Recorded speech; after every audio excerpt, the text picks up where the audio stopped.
Welcome to Elevate Springfield, where we will dive into strategies and stories that help you rise to your full potential. Each episode, we'll talk about how you can take intentional steps to elevate your life and your business while making a meaningful impact on those around you. Along the way, we're going to bring in the change makers from our community that are already elevating. We'll bring the actionable strategies, you bring the discipline and follow through, and together we can elevate Springfield. All right, let's go, Springfield. Time to 10x your life, your business, all of it. Time to crush those goals. Time to get after it. Let's go. You are listening to the Elevate Springfield podcast. Robert Farrell here, certified 10X coach, speaker, and mentor, here to bring you actionable strategies. You bring the discipline and follow through, and together we're going to elevate Springfield. We're coming to you again from beautiful downtown Springfield in the Big Dog Construction Studio. Hey, we've got so much going on in Springfield right now. Make sure you are participating. Get out there, network with folks, be a part of the community, support local businesses, support local nonprofits, and let's go. We can all grow together. So, hey, another great episode for you today. We're going to get right to our guest after the break. Hey, Springfield, when it comes to reliable, high-quality roofing, you don't want to leave things to chance. That's why you should reach out to Acosta Angeli Roofing, your local roofing expert, serving Springfield and surrounding communities. From quick, dependable repairs to full replacement, from residential to commercial, they are your trusted pros. Call them today at 217-993-2748 or visit their website to book your free quote and inspection. Don't wait. A little leak now could lead to major damage later. Trust the local experts, protect your home, and get peace of mind with Acosta Angeli Roofing. And we are back. Joining me in the studio now, Bryon Graven from Woares Inc. Bryon, how you doing today, man? Doing well, man. Thanks for having me. Yeah, appreciate you coming down. A little rainy and nasty out this morning, but hey, appreciate you coming down and yeah. checking everything out. But I'm looking forward to learning more about Woares. But before we do that, let's learn a little bit about Bryon. Tell me a little about your background, man. Yeah, so I've been with Woares for just almost 2 years. So this will be the third season of our busy season that I'm with the company. So just always a learning process out there. If you ever come out and take a look at it, you'll understand why with the massive inventory we have. But yeah, I enjoy it. It's a good pace. We've got a good group of guys we work with. 2 really good teams, one here in town and then one over there in Decatur as well. So yeah, it's a great company to work for. Okay. What'd you do before this? I was a teacher and I was a coach for 17 years. Yeah, I was Southern Illinois for a little bit, Central Illinois for some time. We actually just had our third baby in October. So when my second was born, just a good time, a good transition. You know what I mean? Like family-wise, the amount of, time that you spend away from your family doing that. Coaching basketball, I mean, it's literally, there were times with my son, I didn't see him for a day and a half. I was gone before he got up and I was home after he went to bed. So when Paul and I were talking about this opportunity, it was a no-brainer. I'm home at the same time every day. I think, I'm home about 4:30. Usually my son and my daughter were wrestling by, 4:45 every day. So that's what they want to do, from the coaching and teaching world to the business world. Okay. What made you want to get into teaching? Well, so I was a second-generation teacher. Both my parents were teachers. A second-generation coach. My dad was a basketball coach, a longtime basketball coach. So it just was kind of in the blood, in the genes, I guess. So I got into that, and then, like I said, when this opportunity came up, it just was more time, a little bit better of a schedule. They joke you get the 3 months off in the summer as a teacher, but as a coach, you do not. You do not. No, you do not. So just a better balance, better work-life balance. So yeah, I'm really enjoying it. Okay. You played some ball growing up too, right? I did. Yeah. I'm from Auburn. So I played for my dad for 4 years. And then I was at Millikan University for 4 years where I played basketball over there. Okay. And that just transitioned into the coaching thing. So a little basketball in my background. Awesome. You guys have any good runs? We did. My senior year at Auburn, we made a state, played in the Elite Eight. That was back in the day when there was 2 classes and, there were 8 teams at the state tournaments. We didn't get that first one. So we went home early, unfortunately. But, and then in college, the CCIW, the conference that Millikan plays in, it's changed a little bit. I think it's expanded a little bit since I was there.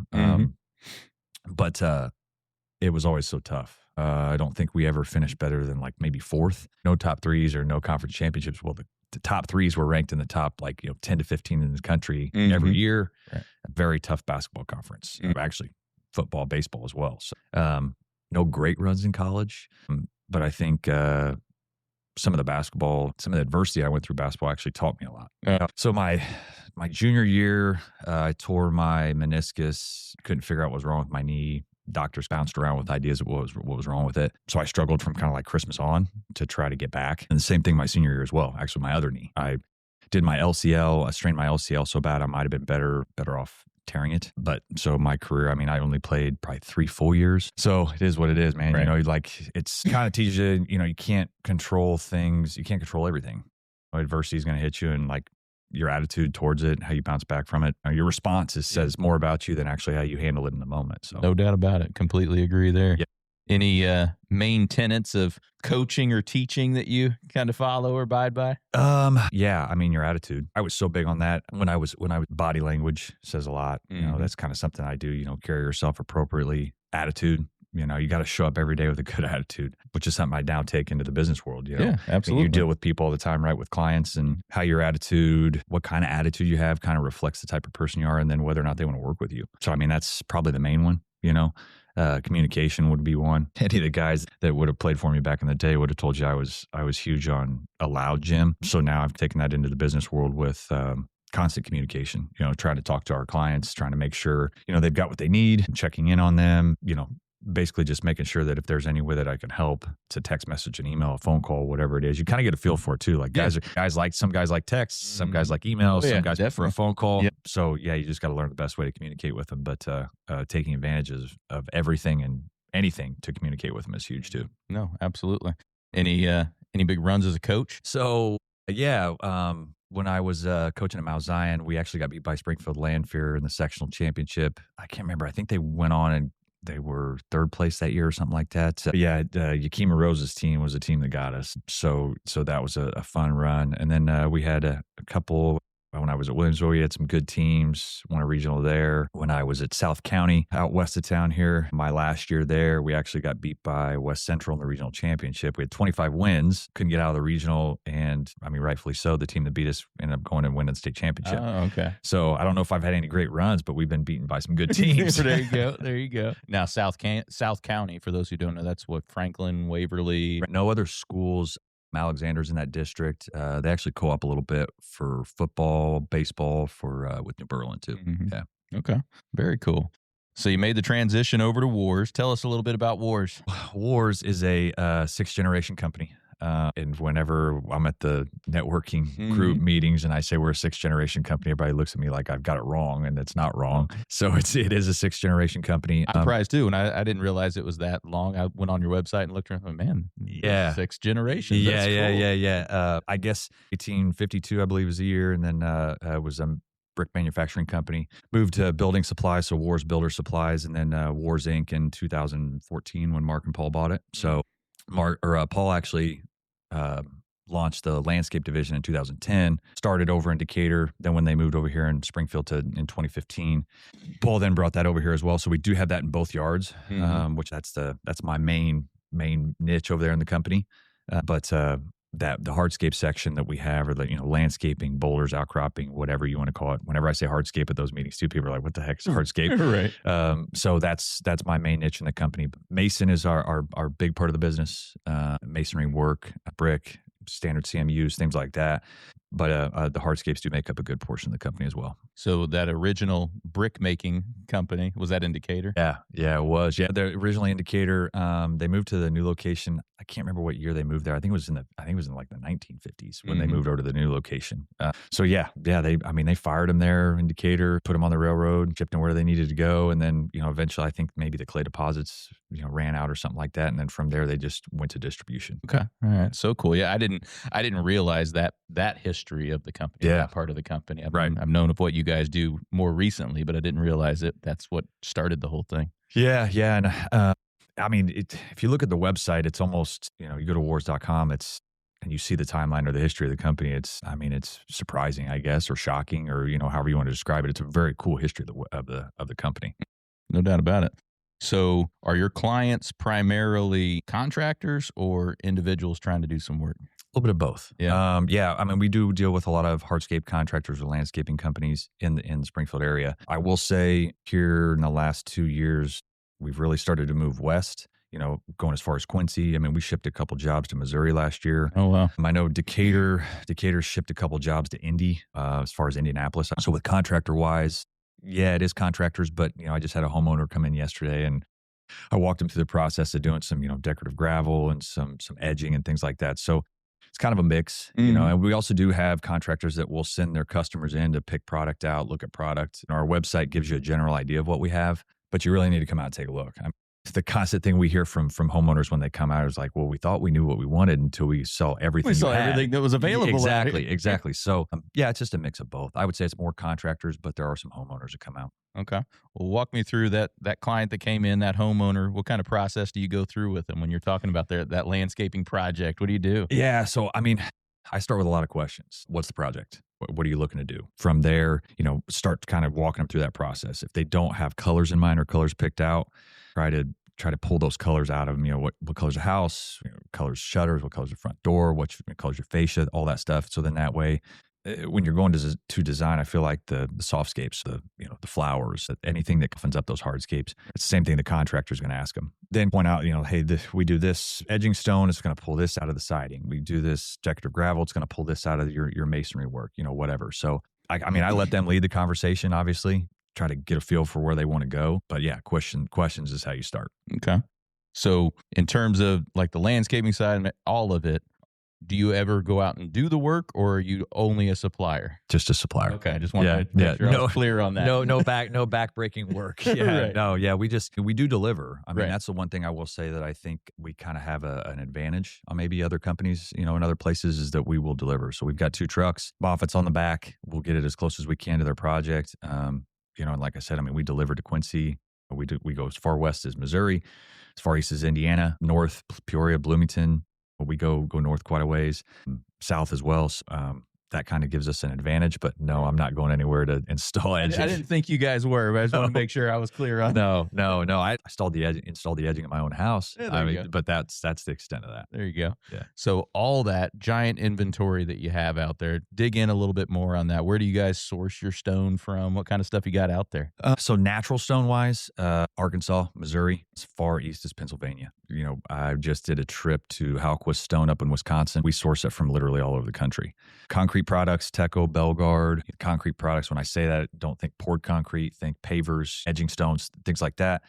WAC lighting would be another one that is within the inventory. Aquascapes is another one. But the hardscape side of things, Belden Endicott, that comes out of Ohio, Indiana, going east again, literally all over the country is where we supply material from. So that natural stone, I just don't know much about it. Where you source it from, I would imagine matters. There's various colors, right? Colors and everything, right? Yep. Colors. You're going to see like Arkansas, Missouri. You're going to see like that weathered sandstone, weathered limestone. Okay. Those beiges, those tans, things like that. And then Wisconsin is kind of unique. You're going to get those whites and silvers. You're also going to get like a buff, it's almost like it's called Fond du Lac buff is what we call it. So kind of cream in that white, and then the Chilton, which is hit or miss on whether or not people like it, but it's got a wide range of colors, purples, blues, buffs, silvers, all kinds of different colors, all in the same thing. Hopefully I'm good at describing this, but the Halquist operation, I mean, I went to 5 quarries in one day, hour and a half north of Waukesha, Wisconsin, and I saw a 12-foot saw cutting stone. Oh, wow. I mean, I had to take a picture of it with myself, Right. Not too close to it, but close enough to where you could actually get an idea of how big it was. Right, get the scale of it and everything. Dude, I mean, it was. I showed it to my son. He's like, is that thing real? Like, so yeah, it's the colors obviously do vary. Pennsylvania, you're going to have some of that deep blue and like the blacks almost like that. Those are our aqua blue boulders, but we do have some flagstone from there as well. But that you're going to get those really dark blues and blacks and things like that. Okay. Yeah. What about some of the pros and cons to different kinds of stone? Always natural stone. I mean, with us being in Illinois, with our great weather we have here, right, you're always going to have freeze thaws. So there's always going to be maybe some splintering or some cracking or some shedding of some of that rock. There's just it's just a natural stone. I mean, there's nothing we can do about it. And unfortunately, with us being in Illinois, it's going to happen. It is. Yeah, it is what it is. But always natural stone is what we suggest first. And it also depends on the product too, or excuse me, on the project. You know, like for example, you're not going to put natural stone around a pool. Right. Get hot real quick. Not exactly comfortable. Concrete's nice. There's a new product out there from Rochester Concrete. It's actually called Geoceramic. We've Lions putting some here close to town. It's actually the first project here in town. It's in Rochester. But anyway, they're putting in a very nice product. Geoceramic? Yeah, Geoceramic. It goes down like a paver. Very thin, like 1.25 inches. Has a porcelain tile on top of it. So no heat, no slip.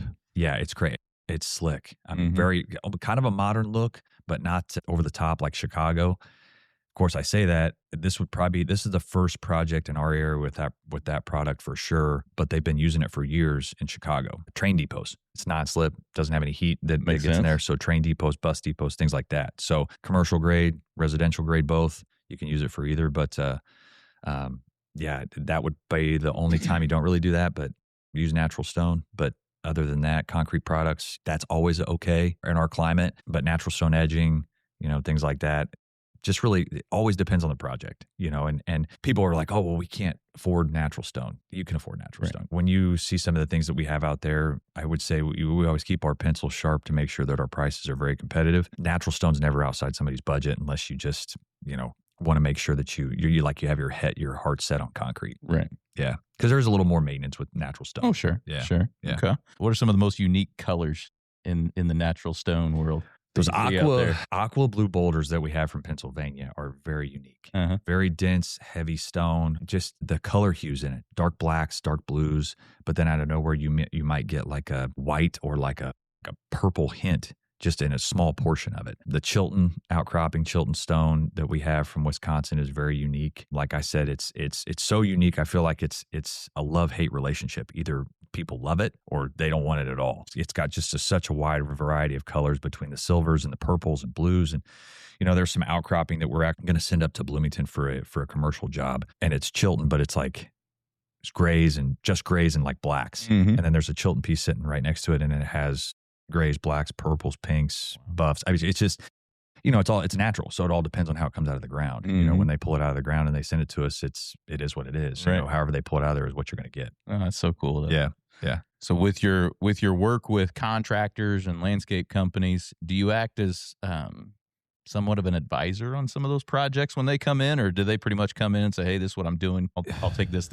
Yeah, a little bit of both. Yeah. There are some contractors that we work with who will ask questions. So that means we need to be knowledgeable about the product that we're selling, and with the wide variety of products that we have, sometimes that's going to take research on our part. We're talking when you come out, we are basically going to be a one-stop shop. The only thing that we won't do is like a countertop for outdoor living. But if you're going to build an outdoor bar, grilling station, sink area, fridge, you can come see us for all of that. Lighting, water features. We carry Aquascape Inc. So if they come to us with a question, we're definitely going to make sure that we help them answer that. Now, there are contractors that just hit me up and say, here's my list. Yeah, give me this, and this. Which I'm down for that. And Right. I'm always, that's okay. I'll take that because that's easy. But yeah, if there's ever a question, we're honest. Like, hey, let me do some research on that and I'll get back to you. There's a lot of products that we have there in the yard, though, that we can just kind of give you that information off the cuff. But I guess it just depends. You just got to roll with the punches. That's where the attitude comes back in, man. I mean, you got to just be ready to grind and work and get those answers for them or take their order and make sure that, get it right and pay attention to detail. I guess it depends on the contractor, to be honest. Yeah, no doubt about it. Yeah. So the aqua features, those pretty popular. You guys do a lot of that stuff? Yeah, they're starting to catch a little bit of traction. If anybody doesn't know what that is, Aquascape Inc., Google it. I actually went to a training 2 years ago up at Aqualand, and you've never seen anything like it. Yeah. I mean, it's massive building, the massive rec pond out in front, and a rec pond is literally just a pool made out of natural stone. Waterfalls everywhere, 6-foot stack slate urn out in front. I just saw a picture yesterday. I was talking to a client that comes in quite a bit that does a lot of aquascapes. They've got a 6-foot sphere out there now. So yeah, it is catching traction, and it's not too difficult to install. I mean, they've got some kits that a homeowner could actually install themselves, but we've got some specific contractors in town that are very talented, because it does take a little bit of a design. Have that right. Right design. I would imagine. You know what I mean? Like, because that's the one thing when I went up for that training, they're like, oh, we don't want to be cookie cutter. We don't want every water feature to look the same, even if it is something like a kit. Put some decorative gravel and put some different things around it to help out. But yeah, starting to gain traction. And that was, you talked about knowing your stuff. That's a tough one because they're like every water feature has a different playbook. There's not going to be anything that's exactly the same. So we lean on Aquascapes quite a bit. They help us out quite a bit. Great company, easy to work with, is definitely gaining traction in the area. Yeah, no, I would imagine that does take a more creative skill set for the person putting that together, rather than just, hey, I'm putting in a patio that's 20 by 10. Correct. Yep, that's what it is. That's easy, right? Right. The water feature with the natural stone, like you're going to pick a specific natural stone that you think that you want to complement it, whether that be, weathered sandstone or weathered limestone or whatever it is. But, I had a customer who over in Jacksonville, Alpine Outdoor Living, they did one, and he's got that design eye. And I tell people about this because it's a great example of, or like, Ben Taylor, TaylorMade, they did the Dominican Sisters job. We worked on them with that. And that was, the design element was perfect. Takes imagination to do that, all that stuff. Austin did the same thing out west in Jacksonville. He came in and, I'm doing a pondless waterfall. Here's my run. Here's my pitch, all this stuff. He comes back later and he's like, I need a ledge stone. So this dude decided to cut out a piece of the sidewalk and then put a natural stone bridge across his water feature.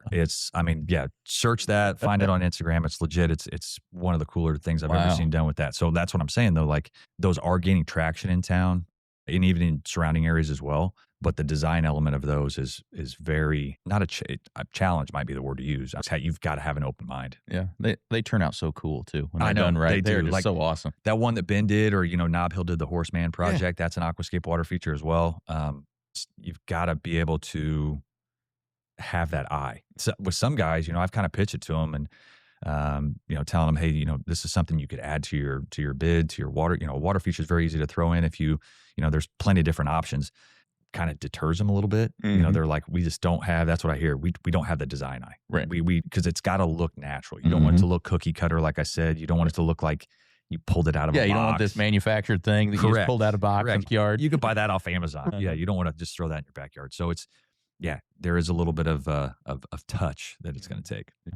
So you said a second ago, a 6-foot sphere. Are you talking about one? Is that one of those that just has like the water cascading over the sphere? Yes. Yeah. Cool. Yeah. And I had never, the stacked slate urn, I had read about it, but then when I went to Aqualand up there 2 years ago and saw that thing in person, I mean, it doesn't look real, to be honest with you, but it is a very cool element. It's obviously going to take the right project to put that in. You got to have the space. You got to have the right touches around it. But I have not seen the sphere in person. Yeah. But the urn I've seen, and it's all of 6 foot. That's awesome. Yeah. That's awesome. So I know like a lot of contractors and everything, they have that pride of when a project's done and everything. You guys kind of feel that same thing when you see your product out there, those projects? Oh yeah, absolutely. We do. I think, I took my family past Ben's project. It wasn't complete yet. My son wanted to crawl all over it. He wanted to climb on it. But I took him past that one. I've showed the picture to my wife. When Austin completed his project out in Jacksonville, because I just thought that was so cool. So yeah, you absolutely do.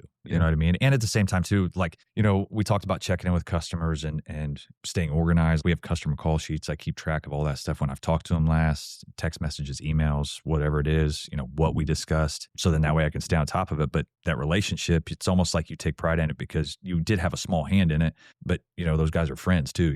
Like that relationship kind of builds a little bit. Austin, I text sometimes on the side, give him a hard time about his Vikings, his football teams. He gives me, a hard time. He couldn't that much this year, but the Bears. So yeah, you do take pride in it. You want to see your customers be successful and do a good job. Yeah, no doubt about it. Any other unique projects you guys have had around here that you've seen? I am excited about that geoceramic one. That's going to be cool. The fact that, because I've pitched that to a couple people. Like I had a customer come out and was looking at a pool project, and I pitched them that. And in my pitch was, hey, you'll be the first person, definitely in Central Illinois, that's going to have this in their backyard around the pool. Oh, I don't want to be the test subject. It backfired. All right. All right. Well, let's go take a look at these concrete pavers again over here. So yeah, that one will be very cool to see because we've kind of been pushing that one a little bit because I think once that gains traction in the area, between the look and then all the positives of it being non-slip, no heat and all that stuff, I think that's going to start moving. Yeah. Not going to be the test subject, going to be the trailblazer. Yeah, that's right. I like that. I'm going to use that one. Use that one next time. Use that one. There you go, man. Yeah. So how big's your team out at Woares? How many folks you got out there? So here in Springfield, we've got our delivery driver, our truck driver, our yard guy, logistics. I basically handle a majority of the landscape, the hardscape side. Artie deals with the mason side, the residential, and then Paul deals with more of like the commercial and things like that. Over in Decatur, we've got 4 people over there. Our logistics guy, we've got 1 salesman over there, and then Mark runs the office, and then he deals with some residential, but mostly commercial. So we've got 4 over there, and then we've got 6 here. But both good teams. And we try to reiterate that. I mean, we're a team. We got to work together and make sure things run smoothly between the deliveries, the in-house stuff. And that's where I think we come back to our organization. I mean, the system that we use out there to keep track of our sales orders, purchase orders, whatever it is, endless. I mean, literally endless. I mean, we have an update, getting ready to come up that's going to give us more endless possibilities. So that really helps us. And that's also one of the unique things that we have with our purchasing history. We can track some of those customers that have, a bigger project 5 years ago. They can come back to us. Hey, what did we do at, such and such as place? Yeah. We can look it up for them and help them out. Yeah. So that really helps us. But the organization of the yard, the way we've got it set up, all that stuff. Our yard guy knows where stuff goes, so when a truck comes in like today, we've got, Artie and I were looking earlier, I think we've got 5 or 6 trucks coming in today with material. So he has to know where that stuff goes because somebody can't go out and just, show him exactly where it needs to go, which also helps when guys come out and pick stuff up. We do have it in staging, making sure that, we've got stuff ready to go for when they come to pick it up. But at the same time, too, we have guys that just run out and get material. Right. So there's times where like I'll get on a fork truck and move stuff around. But then there's other times where I'm like, I know Tommy can do this twice as fast as I can. I go get him and he's phenomenal. I mean, he does a great job. Same thing with our delivery driver, Mike. He does a phenomenal job as well. So if we didn't have the team members we have, we wouldn't be as good at what we do. So it takes every one of us to make us be successful for sure. No doubt about it. Yeah. So you mentioned some of your visits to the quarries. I mean, how else do you guys stay up to date on trends and what's going on and things in the industry? Yeah. And what's crazy is I know like my background did not really have anything to do with those trends, but it's just something that has kind of always interested me. So, what I do, the quarry runs, trainings, went to Aquascapes. I've been to a couple other trainings in St. Louis. Personally, I literally will just try to follow trends online, and it's crazy how your algorithm catches onto that, and then just like pumps seeing it all the time. All the time. Like I don't even know. We were talking. We had a build or trying to figure out a build for Dean. He's got a Aquascape project he's trying to do. I talked to another customer here in town, and they've done some similar projects in the past. So then here comes the algorithm pushing to some contractor in England. Aquascapes is huge, right? So it's international. So we've got the same project and I'm learning 3 different ways to do it, but it's comical how social media can literally just push something at you that you never would have thought you'd seen. I've got the subtitles on because this dude's got an English accent, so I can't hardly understand him, but I'm watching him, how he's doing it, things like that. So trends online, newsletters are huge. iLandscape newsletter, training videos, YouTube is huge. You can literally learn about anything through YouTube. Really, anything. I mean, but it's crazy how you go down a rabbit hole too. You got to be careful. Right. But you literally can catch up with trends, help your customers learn how to do things just by doing a little bit of research. It's not that hard. You just got to have the drive to go do it. Yeah. Yeah, YouTube can be great. And I always wonder in the construction industry too, is it a detriment to people sometimes because they rely too much on a video that's not accurate or maybe the other way, like you hire somebody to do it and then you're like, well, you have a customer say, well, I watched a YouTube video on that. That's not how you do that. Right. Let's pump the brakes. You hired them to do the job, let them do the job. But I think you can learn just so much if you're willing to do it, which I think you hear about all the time with like your social media diet or your digital diet or however you want to, like, you do have to be careful. That's something I try to do because we're constantly on our phones at work, or we're constantly talking to people on our phones or emails or, picking up the landline or whatever. And I try to be careful when I get home. Like my phone goes on the charger when I get home, so I do rely on that for the trends, learning, trying to figure out like the trends, like board and batten siding, right? Black fascia, black shutters, the black door. Okay, I know you want this edging stone and you want this decorative gravel, and here's your paver options. Like that's going to look good with that. But I think you got to compartmentalize a little bit too. You can't just dive into your phone and learn about every single trend, right? Exactly. But yeah, there's so much information out there right now to where you can just learn as much as you want. So, what year did Woares expand over into Springfield?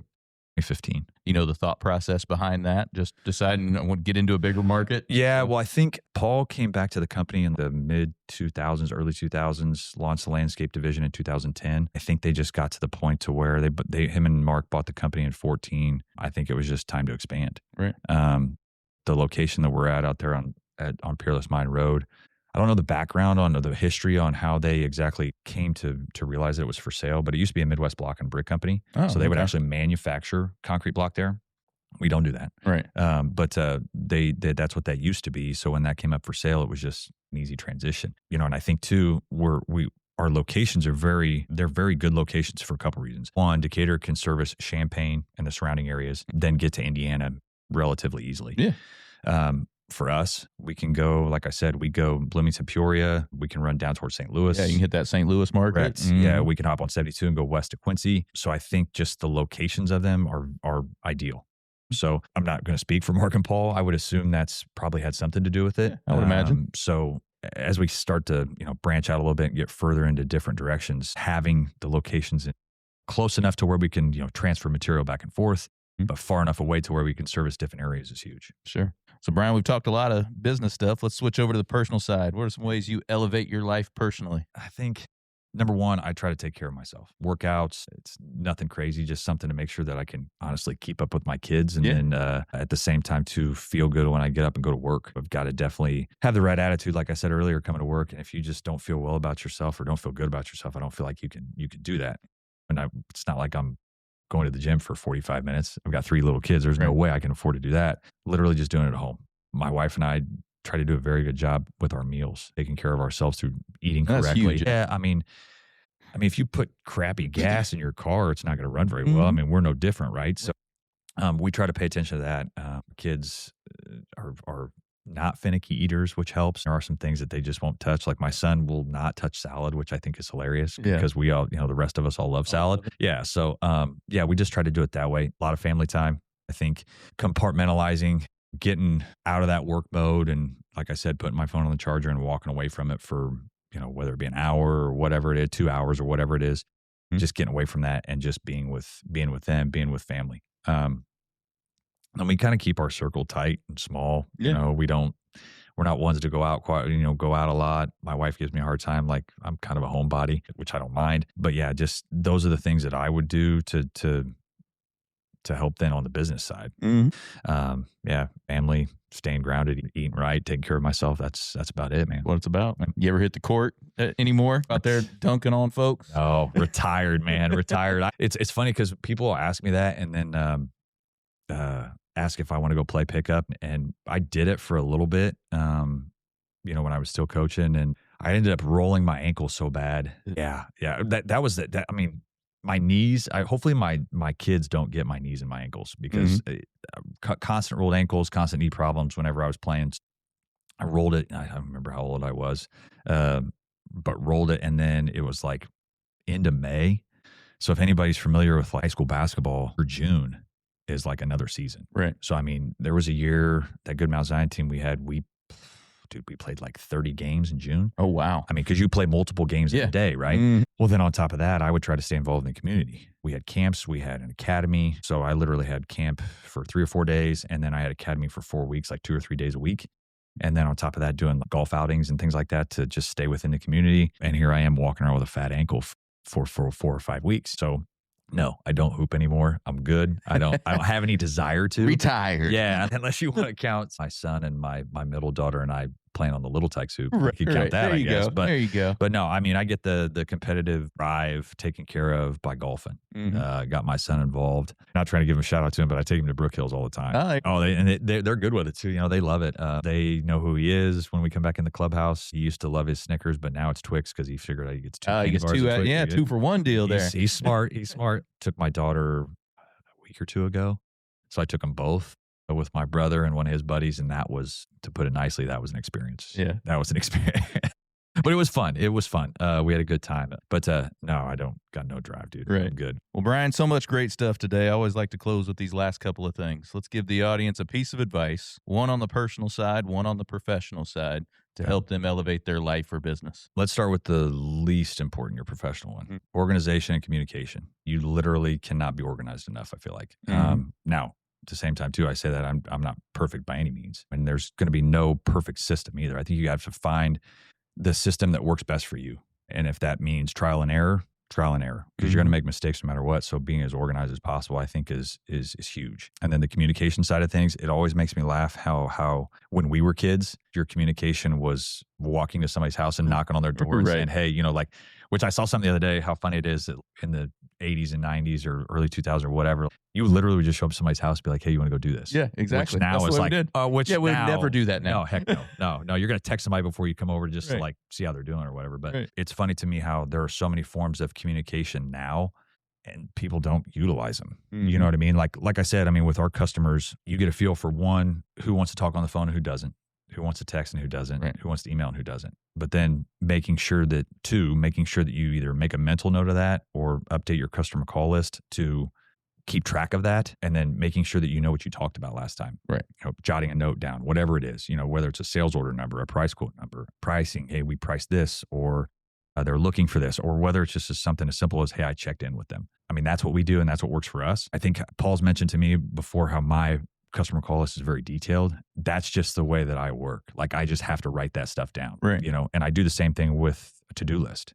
Like, you've got those notes apps on your phone. I can't do it. Mhm. Like, I got to have it here so I can physically mark it off. Check it off the list. You feel like you have accomplished something, Yeah, right? you do. I would say, organization, communication are huge. Yeah. The attitude thing is big as well, but I feel like your attitude is almost going to reflect those other two. Mhm. If you've got a good attitude, it's probably because you're well organized and you've been communicating with people. Right. Personally, I think carving out that time for family. I literally switched careers because of my family, because of our kids. And, God bless my wife for putting up with me for 17 years of constant coaching and teaching. The coaching thing was my passion. And I don't think I could have continued to do it how I was doing it because I was just so into it, whether it was watching film or, like I'd watch a game. Like I might watch the Illini game if I was still doing it on Saturday, watch the Illini game and see something I like and then rewind it 4 times, which now I'm just like, it's almost like a relief. I can just watch it. Exactly. Just be a fan.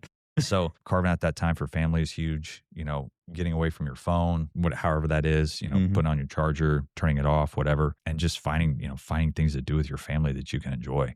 I do think that taking care of yourself is very important. Your diet or, we're not perfect by any means. Personally, I want to try to get in maybe 3 or 4 workouts a week, and it's nothing special. It's, 20, 30 minutes, like your organization, finding a niche that you enjoy. If you still like to hoop, go do it, man. Yeah. Go get it in, go get it done. If you're retired and an old guy like me, go to the gym and find something to do. Sure. But then even if it's not something like that, like the golfing thing, if you like to golf, get out and do that. Just be active, take care of yourself through food consumption the right way, exercising, however that is, just to make yourself feel good. Yeah. And I'm not saying you got to be a homebody, but keeping your circle tight, I think, is also very important. Staying close to the people that, you need to, you want to, I think that's a big deal. Yeah. We've got kind of a big family. So that's what our circle is. Sure. My wife's got 3 sisters and then countless aunts, Sure. So that's our circle on that side. And then my mom and my brother and my family on that side, they're all very close with my kids. So yeah, that's kind of what we do. We just kind of stay close and stay tight and There you go. take care of it that way. And is there anything we can do community-wide to help all of us here elevate Springfield and the surrounding communities? Stay local, man. I think that's huge. I think it's huge. I mean, and I'm not just saying that because we're a locally owned business or I take pride in the company that we have, but I think if we want Springfield to continue to grow and be great, like I think it is, yeah, stay local. Whether it be a restaurant, whether it be, coming to Woares, whether it be clothes or whatever. Do your best to do that. And I'm not saying that, you can't shop elsewhere or do something else, but I mean, you're trying to install a backyard patio or an outdoor living area, come see us first, come talk to us, we'll help you out. If we don't have exactly what you're looking for, we're not going to sell you something you don't want. That's something, integrity part of our business is something that we take pride in. We just had a customer in a day or 2 ago wanting to seal some edging. And he's like, yeah, he said, we should take this Technoseal. This is what the guy sent us out here to get. Didn't think that's what he wanted, but I double checked for him and did a little bit of research and said, yeah, that's not what you want. It's actually going to ruin your edging. So I would rather somebody come see us first so we can help you out because we all live here. Everybody in our office lives either, 20 minutes away in a surrounding town or we actually live in town. So yeah, come see us, man. Come be local. Keep those dollars local, Springfield. That's right. Well, Bryon, appreciate you coming down and spending some time with me today, man. Appreciate it, man. It was fun. Thanks for having me. It was fun. Remind everybody where they can go to learn more about Woares. Go to Woares Inc, Woares.com, or come see us out at Woares Inc on the north side of town, 2500 Peerless Mine Road. Come see us. Check us out. come see the yard, come see the water features, the lights, all that stuff. Come check us out. There you go. So much cool stuff. Well, we're going to let Bryon get back to elevating Springfield, but for the rest of y'all, we'll be right back. Looking for expert tree care with hometown integrity? Look no further than Sangamon Tree Service. They're your trusted local pros, delivering quality workmanship, exceptional customer service, and fair, honest pricing every time. Whether it's trimming, removal, or storm cleanup, their team brings professionalism and care to every job, big or small. Call the name your neighbors trust, Sangamon Tree Service, or visit them today at sangamontreeservice.com. Sangamon Tree Service, rooted in quality, built on trust. Looking for personalized insurance with hometown care? David Hilst, American Family Insurance Agent, is here to help you protect what matters most: your family, your home, and your dreams. Whether it's auto, home, life, business, David and his team are proud to serve the Springfield community with trusted advice and reliable coverage. Local service, real relationships, peace of mind. Call today or stop by their office. They can build your dream protection plan together. Call 217-726-6343. Well, thank you for joining us today, everybody. Appreciate you making us a part of your day. Hey, don't forget, while you're out on social, check ours out. You can check my personal one out at Robert Farrell at everywhere. Check out those Elevate Springfield pages, those Big Dog Business Coaching pages as well. Check us out over on YouTube. Give us a subscribe, give us a like or a follow on any of those channels. We would certainly appreciate it. So hey, take what you learned today. You bring the discipline and follow through, and together, that's right, y'all, we're going to elevate Springfield. Be great. When I first walked into Shudokan Karate Club, I was just looking for a way to get stronger, but what I found was so much more. Here we train in traditional karate, the real stuff, passed down through generations. Every punch, every kata has purpose. I've learned self-discipline, confidence, and how to protect myself. Not just in class, but in real life. It's not about being aggressive, it's about being prepared. This is more than a club, it's a way of life. Join us at Shudokan, traditional, powerful, real. Ki-ai!